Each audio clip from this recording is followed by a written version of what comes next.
and that's what we talked about in order to just like get those looks on attack, stop having to make stops on defense, and just give ourselves some more chances. When put in a position against defending a free position, how do you defend a free position? Get off the line quickly. If you're next to ball, if you're not next to ball, you have to be loud. Hope that your goalie is coming up with a save. It's not her fault.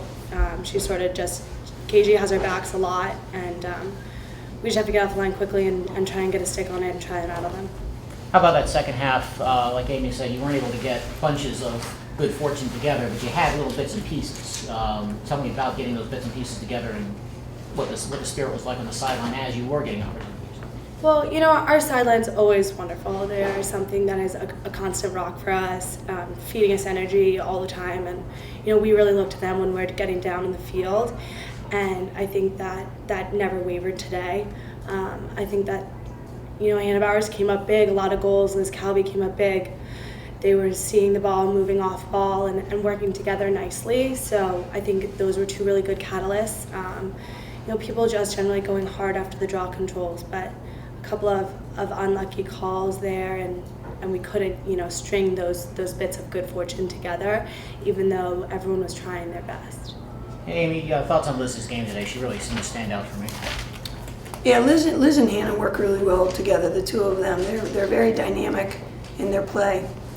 Great sticks, nose for the goal, but also nose to hit the open player. I think they're, obviously our two best attackers without a question, and they work. I think they're very dynamic in how they work together. So they're two that can get you goals pretty quickly, and the two that generate so much on our offense, make other people look really good. But I agree with Court. I think the biggest difference in the game was really the draws. I think whoever was getting the draw had the momentum. That kind of seems to be a consistent thing with the game anyway, just the sport in general.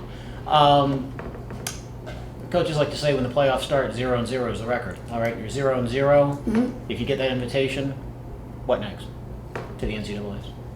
We get that invitation. Having been in the playoffs many years, it's just really everything's done.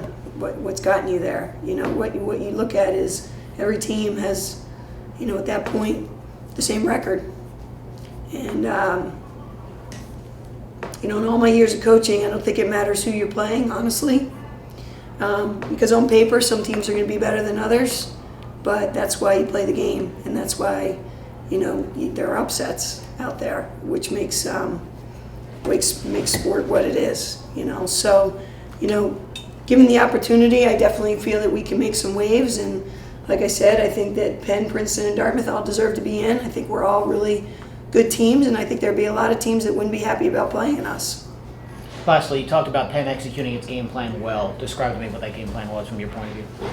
They're really patient. They do a really good job of, I think they're so disciplined in that they really work for good looks at goal. I think we were in the first half, which I think really hurt us. We were taking what they gave us defensively, taking some really poor shots, which I'm sure that they were happy about.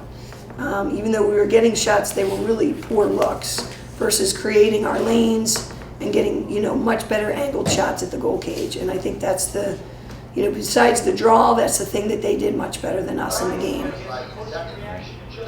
I'm all set. Good. Good. Ladies, both, thank you very much. Thank you. Have a good night. Yep, you too.